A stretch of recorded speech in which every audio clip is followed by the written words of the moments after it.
A lot of this isn't going to make sense to you, and I'm sorry about that. I'm just going to start at the beginning, with the house.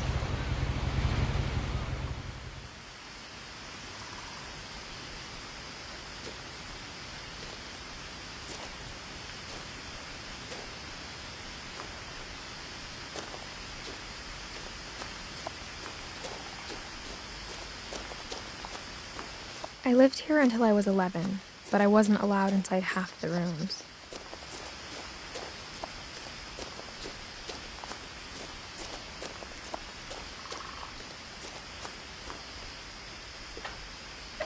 Inside the mailbox were bills from 7 years ago, marked urgent, open immediately.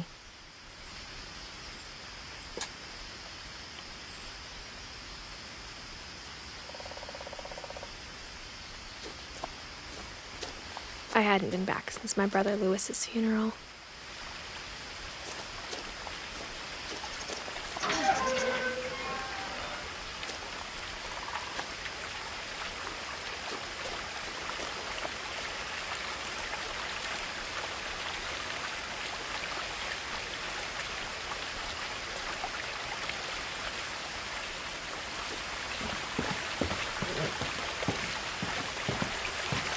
In her will, my mother left me a key, but didn't tell me what it unlocked. Maybe she thought I'd know, or she thought that the mystery would be enough to bring me back.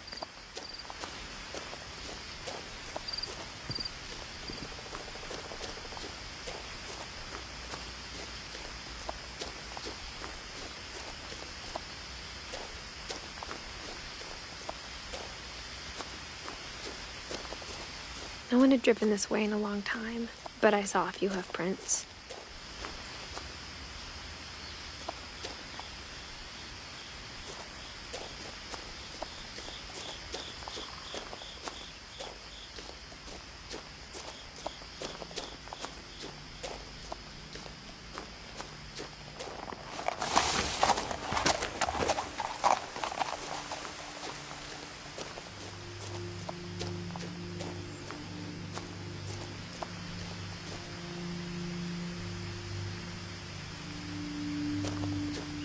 The truth is, even after I inherited the house, I never thought I'd come back to it.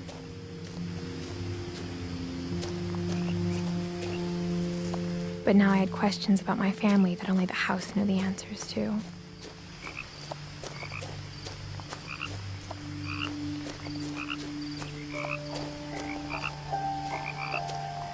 The house was exactly like I remembered it, the way I'd been dreaming about it.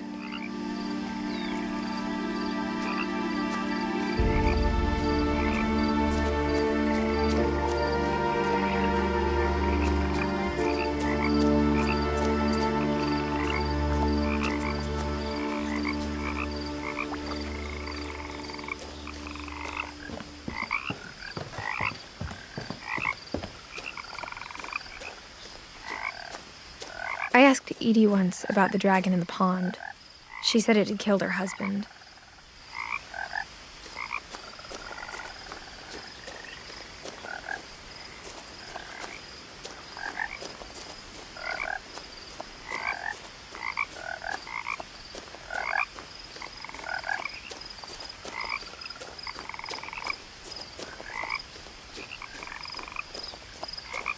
As a child, the house made me uncomfortable in a way I couldn't put into words.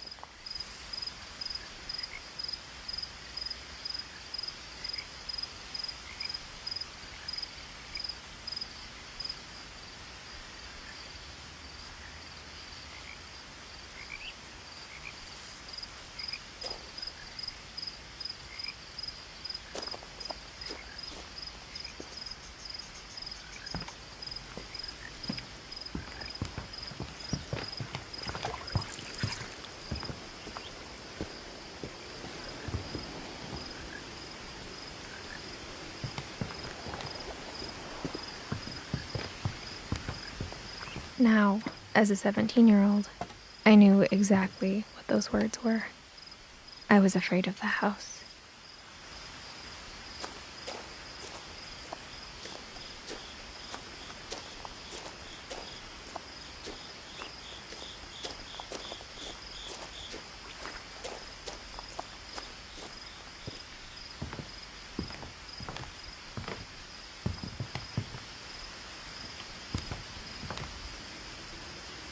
I hoped the key might unlock the front door. It didn't. Looking in, I felt like the house itself had been waiting for me.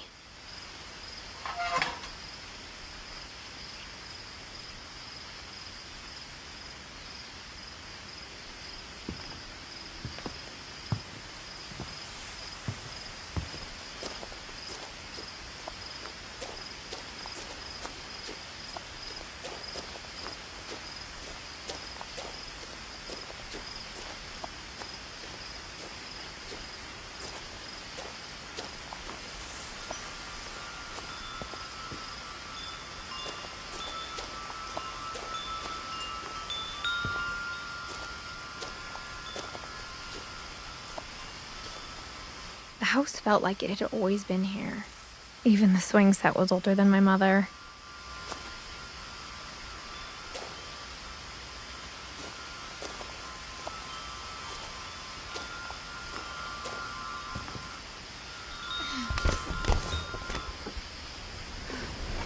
Crawling through the doggy door used to be a lot easier when I was 11. The power had been turned off the night we left.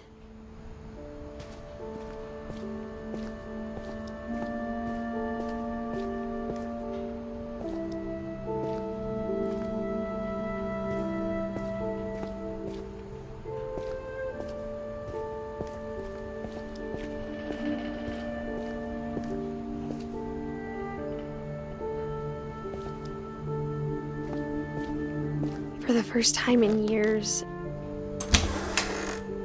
I felt like I was home.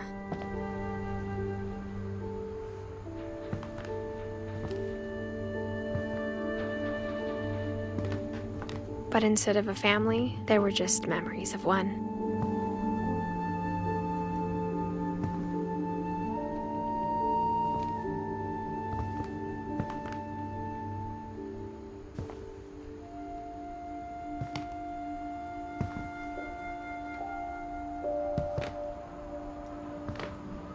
Like how only one restaurant would deliver to our house, so we had Chinese a lot.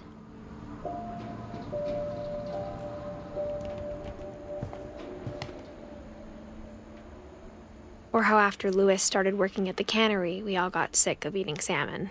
Except our cat, Molly.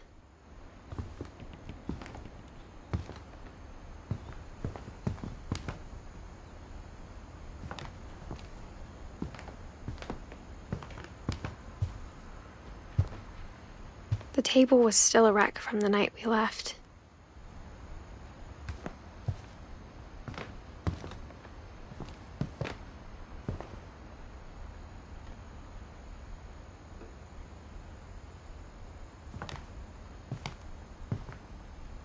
It was like a bomb had gone off, killing everyone but sparing the furniture. My mom was the only one of us who could imagine Great-Grandma Edie living in a nursing home.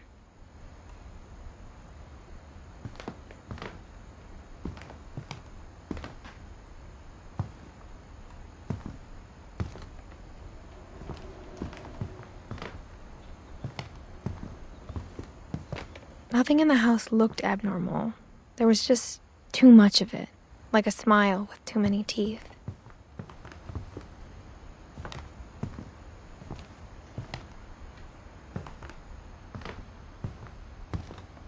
Even the fireplace had a story. Edie told me the bricks came from the original house, after it sank.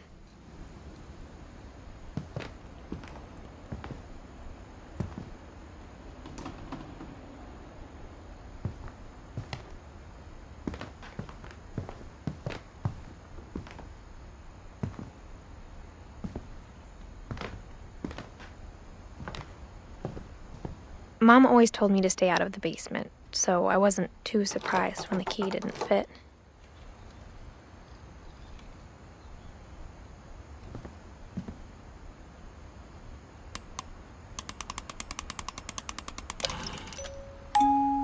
Great-Grandpa Sven built a music box for Barbara, along with the rest of the house.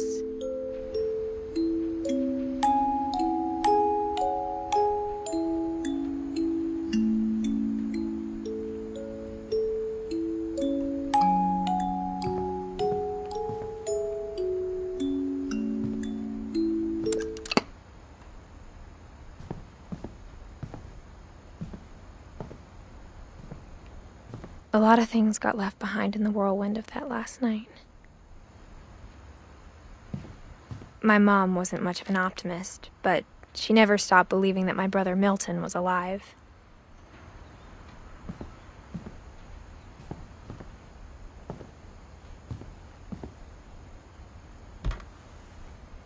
Edie told me once that every Finch who ever lived is buried somewhere in the library.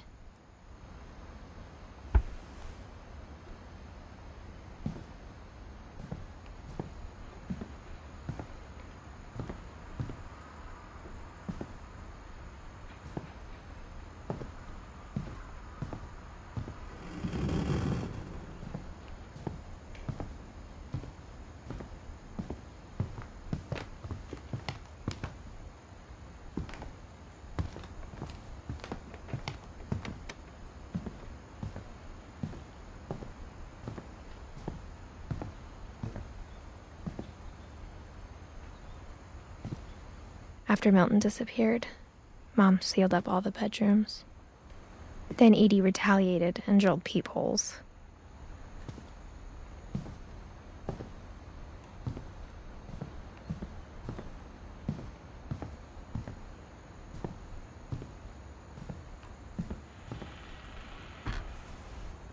My Grandpa Sam spent 7 years sharing a room with his dead brother, Calvin.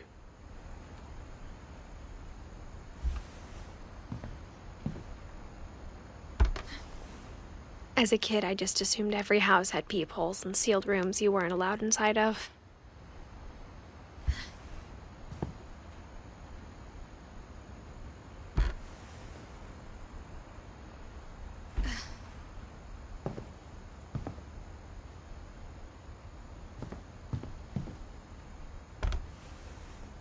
The last time I was in Edith Sr.'s room, I was 10 and she was painting my portrait.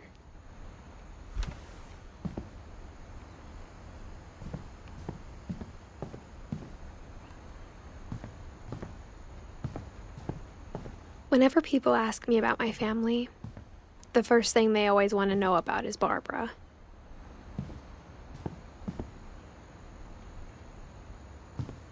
Edie's father, Odin, built the original house.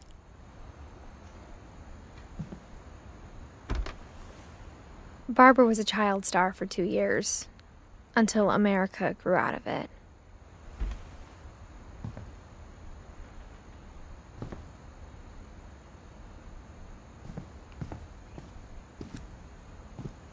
Mom must have locked the third floor stairs on the night we left.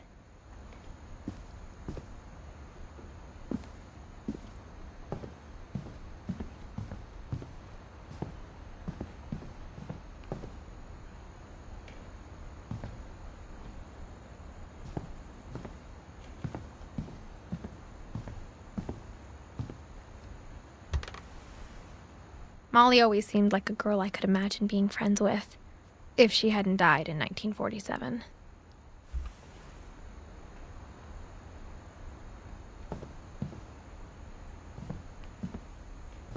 I spent a lot of time playing in Great Uncle Walter's room.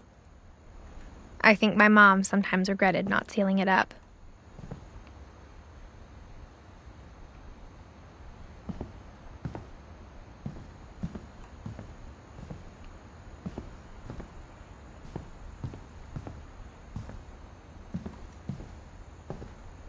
Lewis told me there were secret passages, but I never believed him.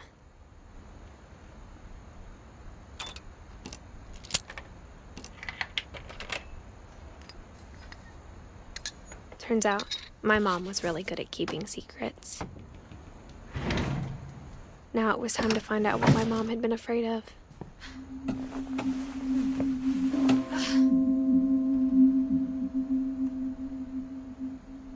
From the paintings on the wall, it was clear my brother Milton had been here before me.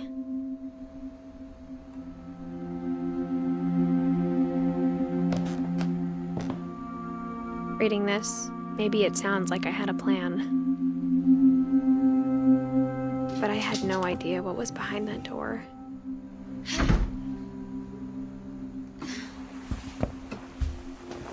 Just like I had no idea where all this was gonna lead.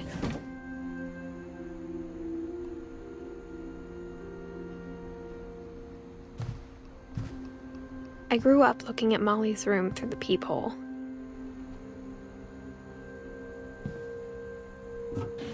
Molly's gerbil had a tiny bedroom with its own even tinier gerbil cage.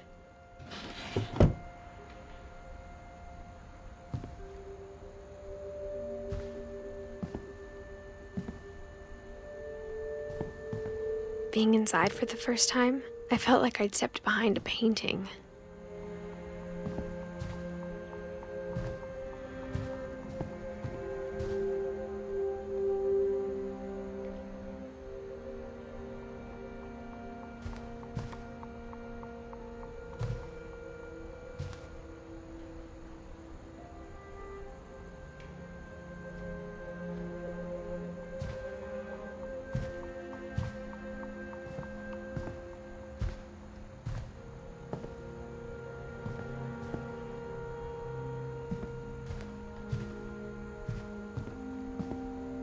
I got the sense Edie had spent a lot of time here, before my mom sealed the doors.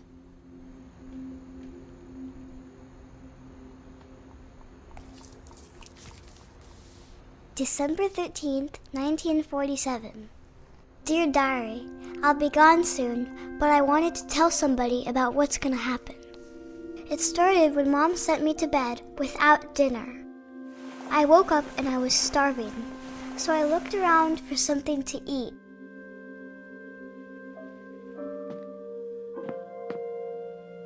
My Halloween candy was all gone.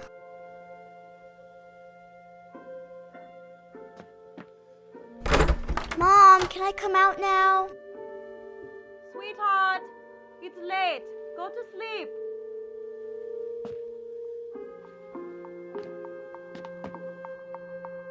The gerbil food was dry, but I didn't mind it.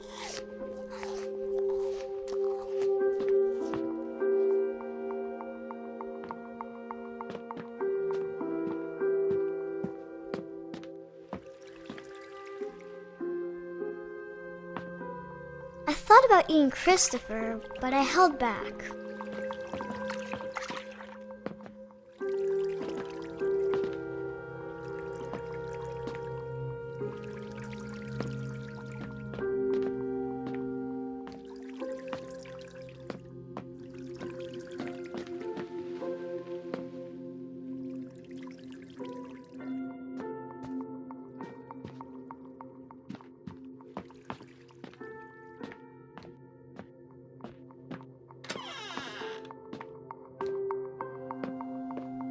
I kept eating and eating.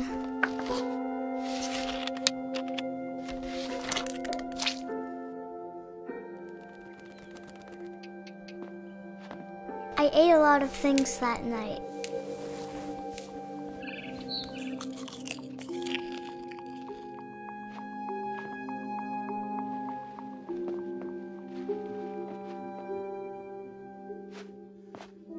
Then I heard chirping outside my window. It was a barn swallow going back to her nest. I reached out for her.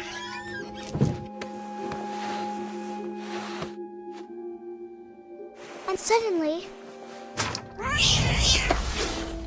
I was a cat.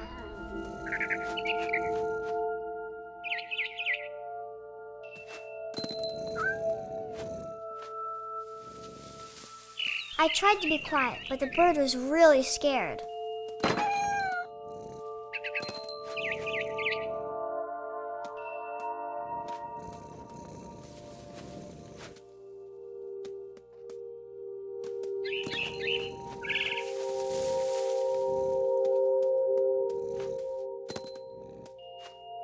Mom and Dad didn't even look at me.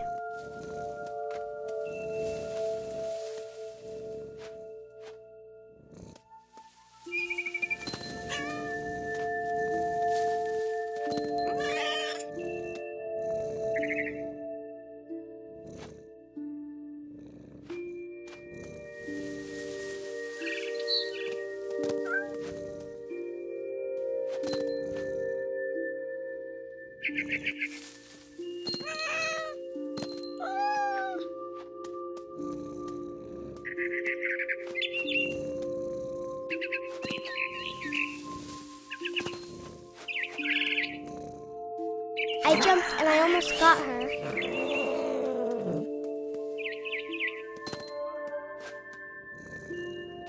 I could tell she was getting really tired. Now I was up in the big tree. I promised Dad I wouldn't climb it anymore. All I cared about was eating that mama bird.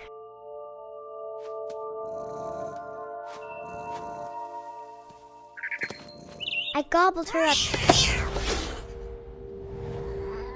And suddenly, I was an owl. First, all I heard was the wind.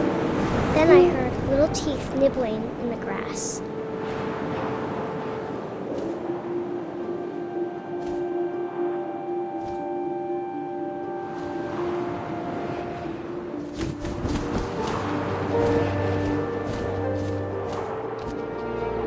Rabbits.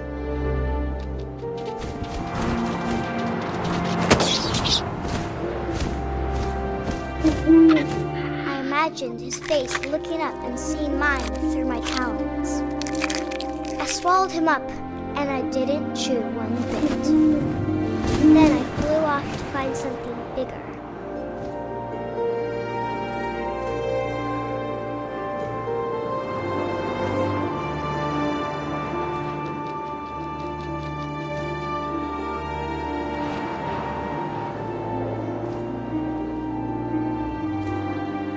A mama rabbit.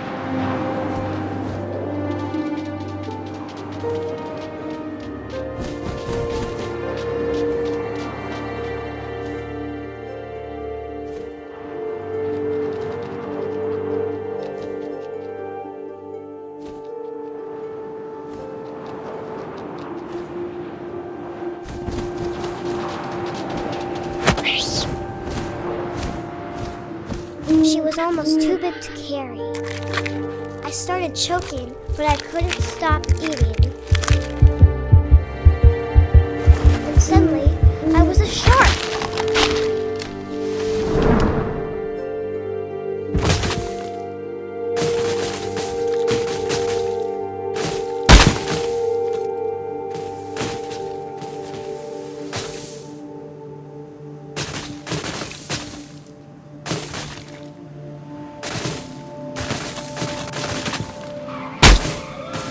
I rolled off the cliff and into the ocean. Now, I was hungrier than ever.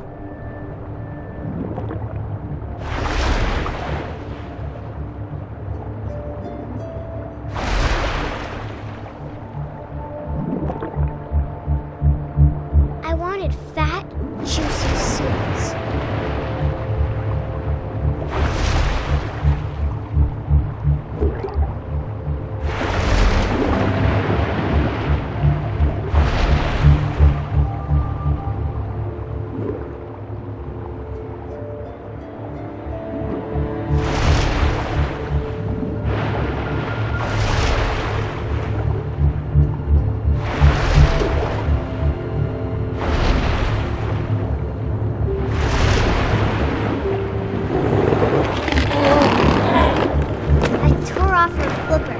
Tasted really good.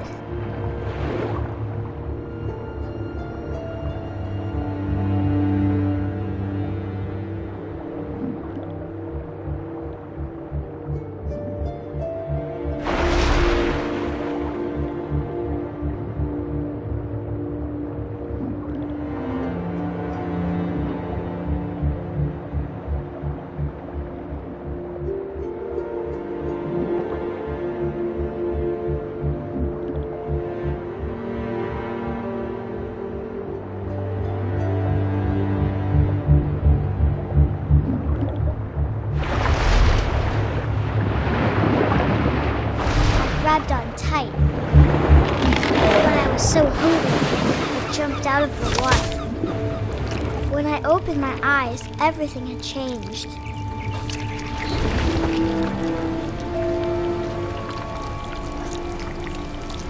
Now I was a monster, and I smelled people everywhere.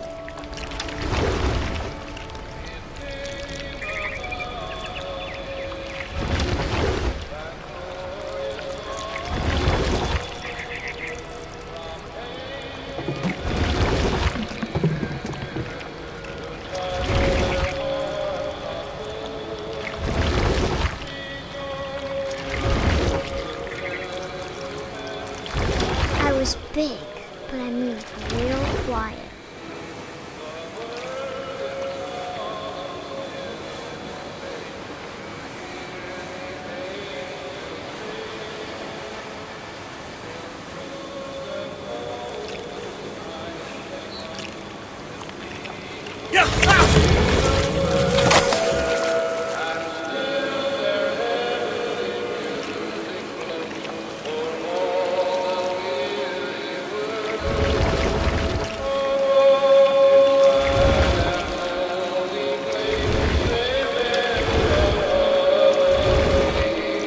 I wanted to stop, but also I didn't.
Passenger, I was still hungry. And across the water we smelled something new. Something I had to have, so I swam towards it.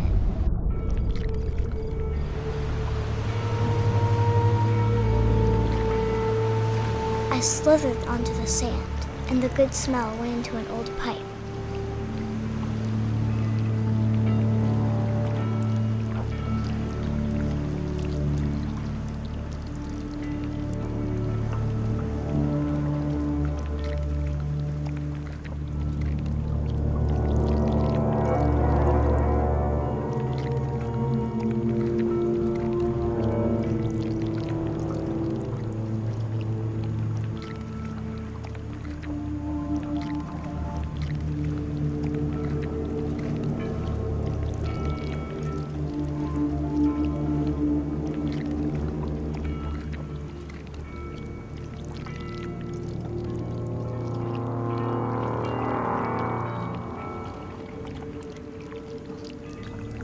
I got closer and closer.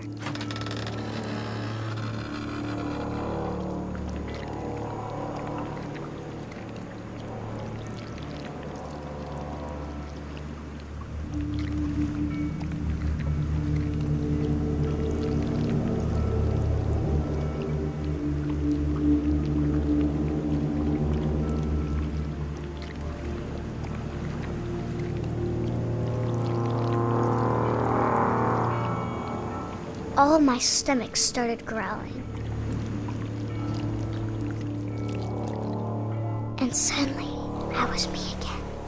I held my breath for a long time, but I couldn't hear anything. I think it's waiting for me to fall asleep. But it's not going to wait much longer. It needs to feed, and we both know I will be delicious.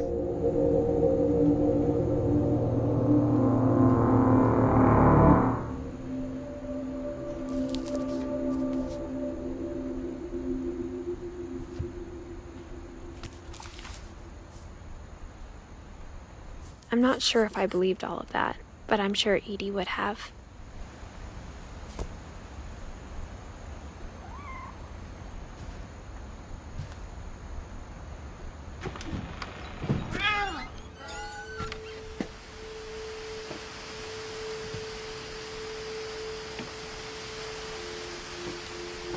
This will be obvious later, but my mom never told me any of these stories. Edie would have, but Mom didn't like bringing up the past. Though, when we adopted a stray kitten, she was the one who named it Molly.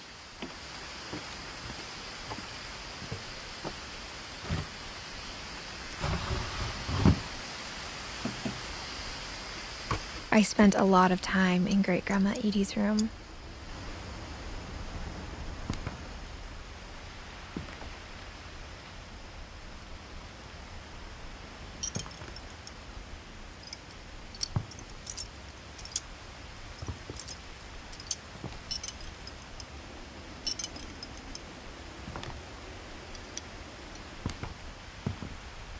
Louis died a week before we left, but Edie had already started to memorialize him.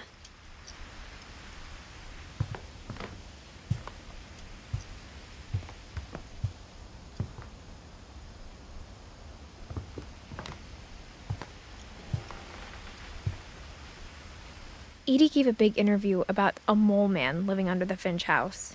My mom was furious.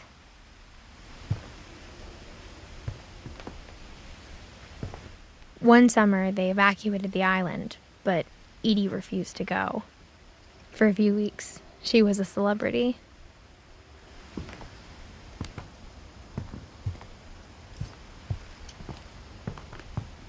When Edie told people Sven was killed by a dragon, she could also have said he was building a dragon-shaped slide that collapsed. She could have, but she didn't.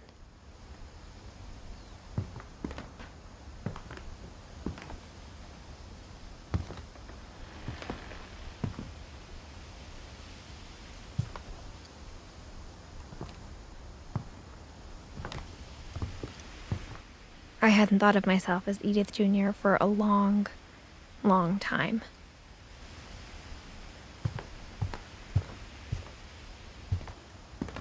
Her room was like a museum.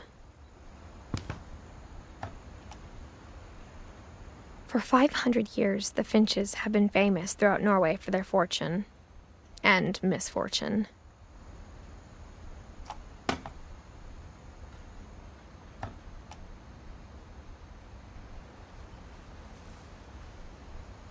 Odin Finch buries the latest victims of the family curse, his wife Ingeborg and their newborn son, Johan.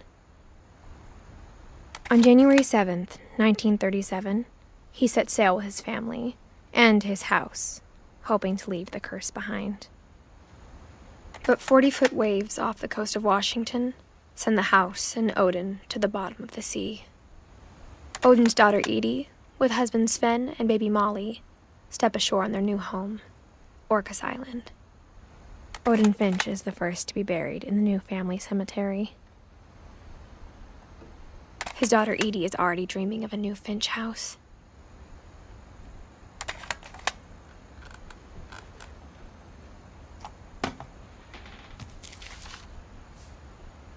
Whatever's wrong with this family, it goes back a long ways.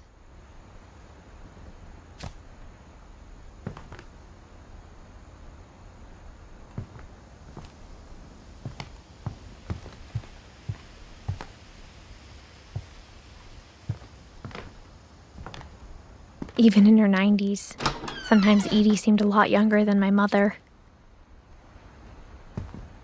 The only trace Grandpa Sam's first wife, Kay, left on the house was the pink bathroom.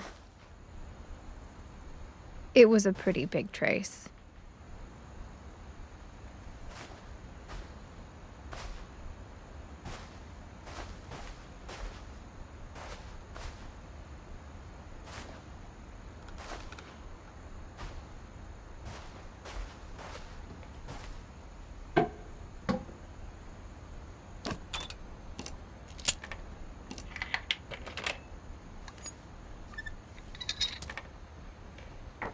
There's a secret in this bathroom. It's in the last place you would look. It isn't in the cupboard. It's hidden in this book.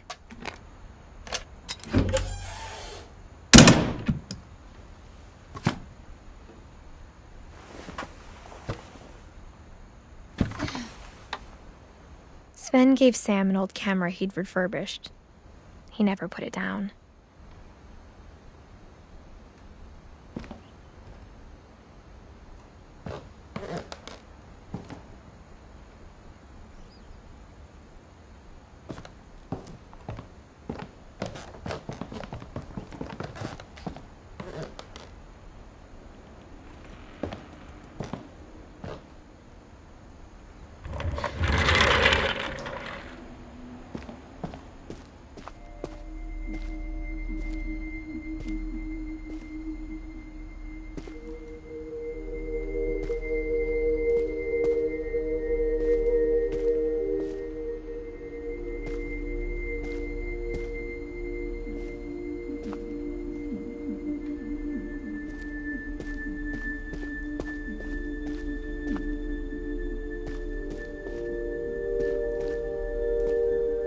I knew Grandpa Sam had a twin.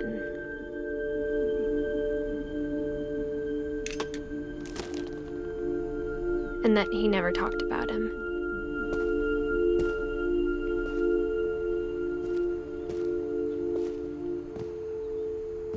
I guess my grandpa didn't like history any more than my mom did.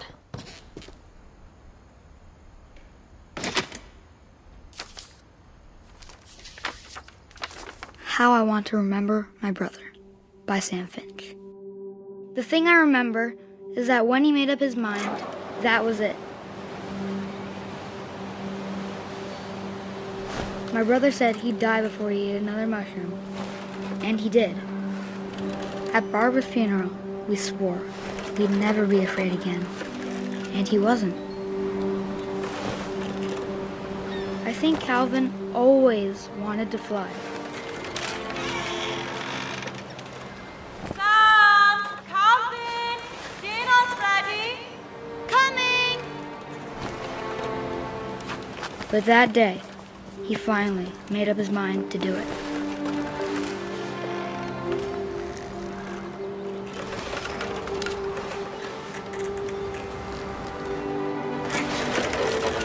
I told him going around was impossible.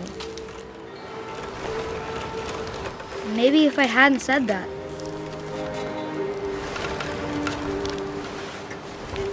Calvin! I'm not gonna tell you again!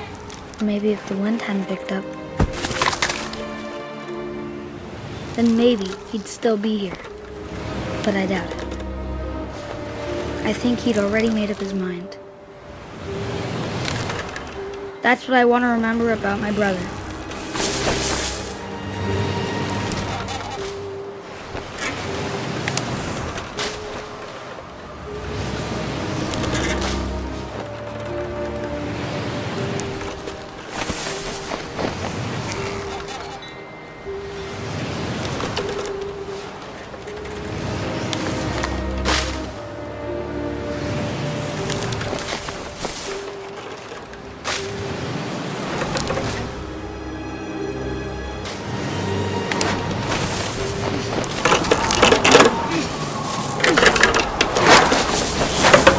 The day he made up his mind to fly, and he did.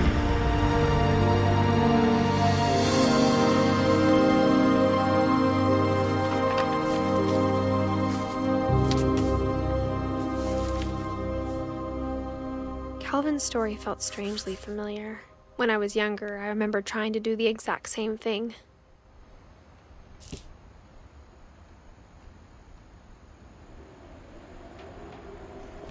After the funeral, Edie roped off Calvin's half of the room.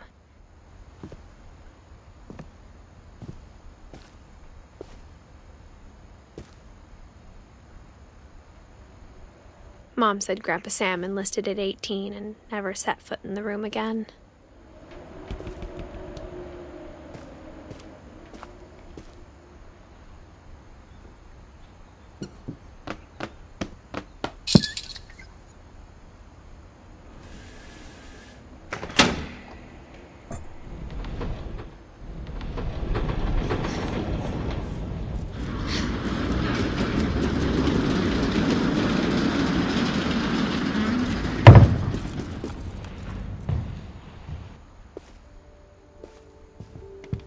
The passages were a pretty tight fit.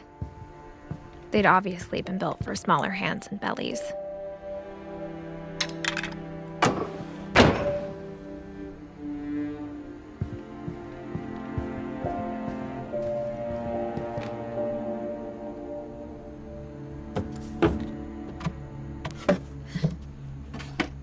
Growing up, I always thought of Barbara as a child star.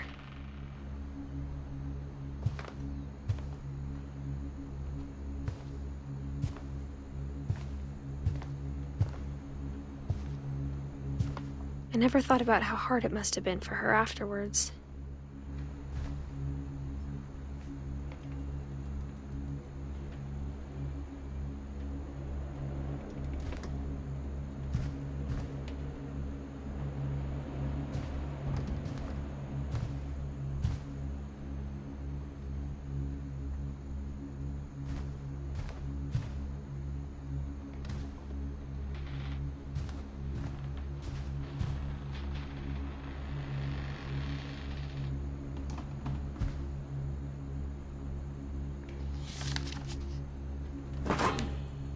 Of all the stories people wrote about Barbara's death, I'm surprised Edie saved this one.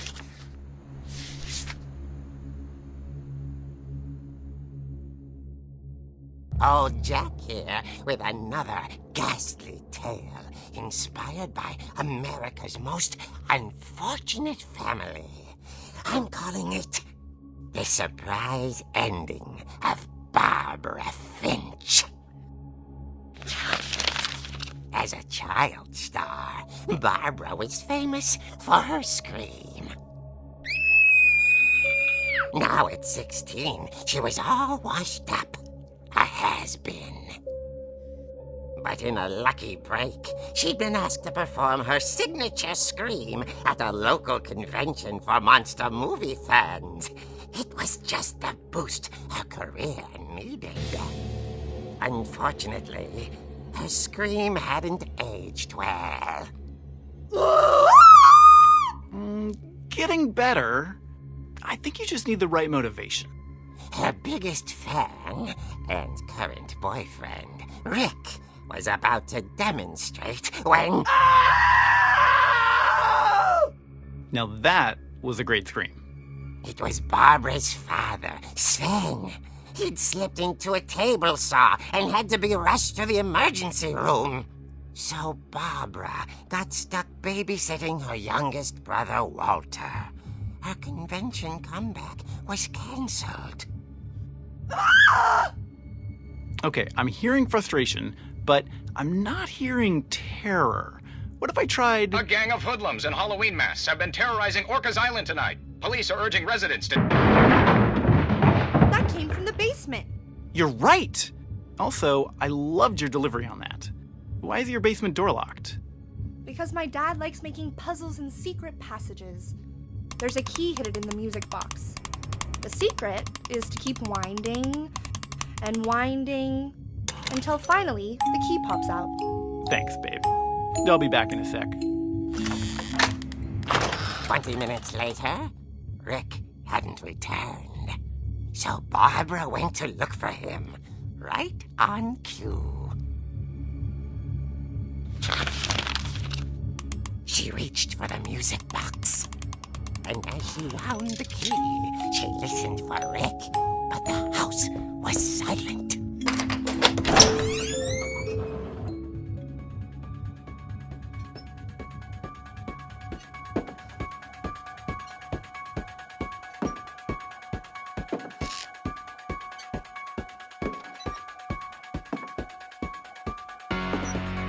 She found Rick's crutch and imagined the worst.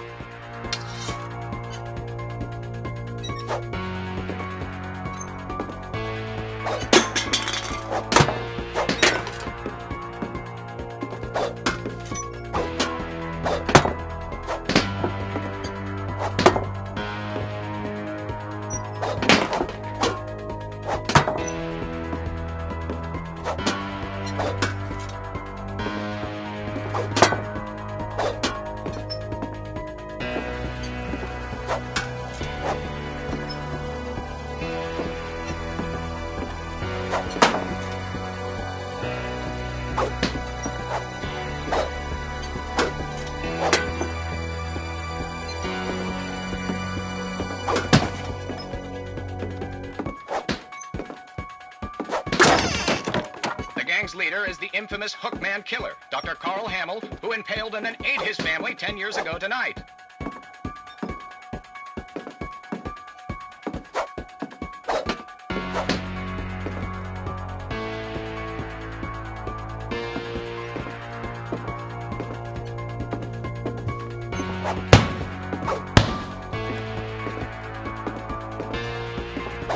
The old fridge rattled and grew still.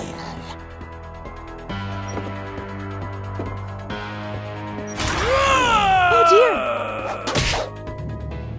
Oh! Rick? Barb, relax. I was just trying to scare you to help you find your scream. Well, I'm not scared, Rick. I'm furious. Then act furious. All I'm getting from you now is that you're hurt and confused and you're... She threw him out, but she kept a little something to remember him by. Barb, have you seen my other crutch? And she was still holding it when she fell asleep watching the late picture show. Hours later... Barbara! Walter, what's going on up there? Ah! Okay, I'm coming up, but if this is a trick, you're dead, Walter.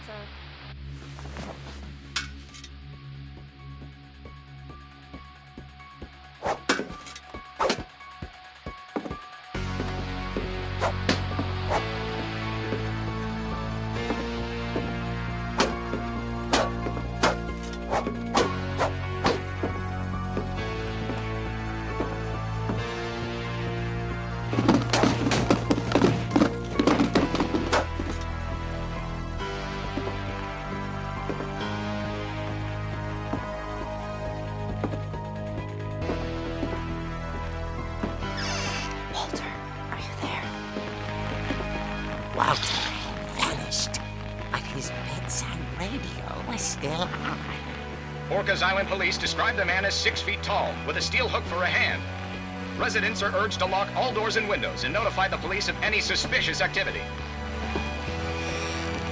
Barbara turned, saw the hook man, and was speechless.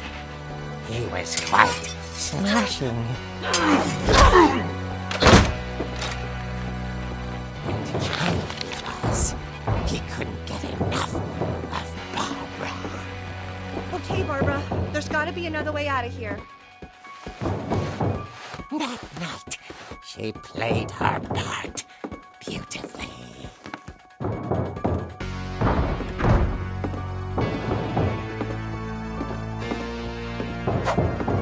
Molly's door hadn't been opened in years.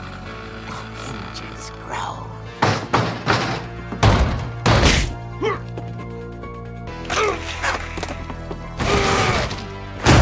He wasn't moving, but she sensed the story might not be over yet.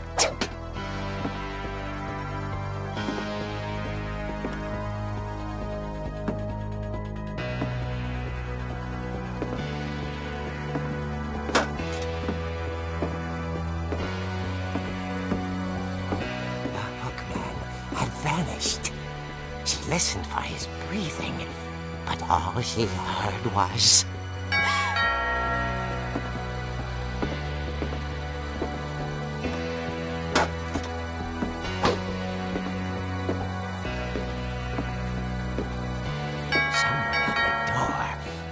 dying to speak to young Barbara. At the door, she heard whispering. It was coming from inside the house.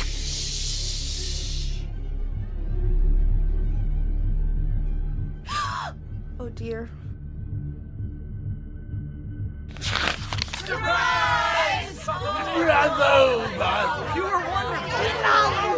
The monsters had come to surprise her.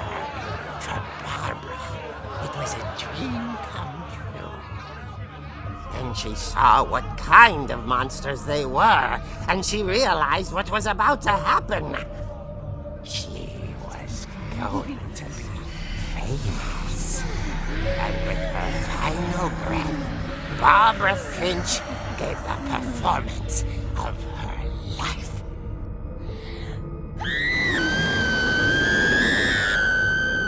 I wasn't there myself, but I hear Barbara was magnificent.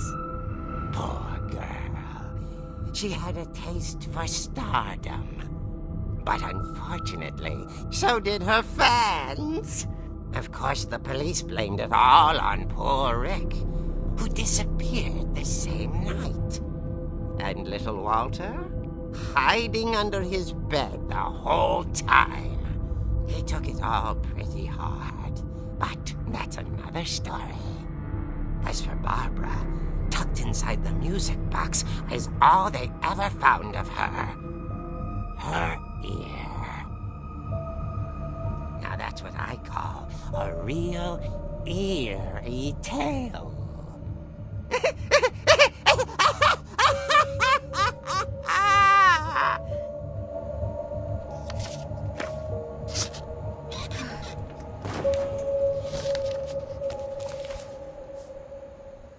Edie told me all Barbara wanted was to be remembered, as absurd as that comic was. Maybe what Edie saw was a happy ending.